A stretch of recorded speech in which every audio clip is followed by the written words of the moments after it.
Adult online shaming is a reality. Almost half of adults today have experienced some form of online hate, while the majority of grown-ups have witnessed it.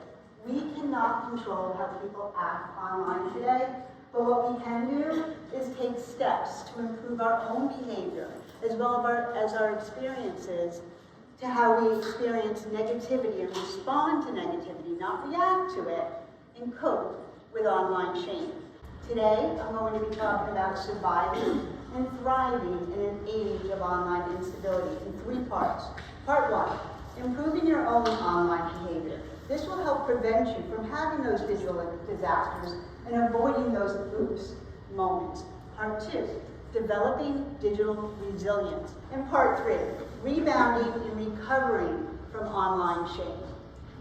Being an early target of internet defamation and online shame gives me the unique ability to not only share how I overcame online reputation disaster, but more importantly for today's session, is how to navigate social media more responsibly and confidently in this inevitable age of social shaming.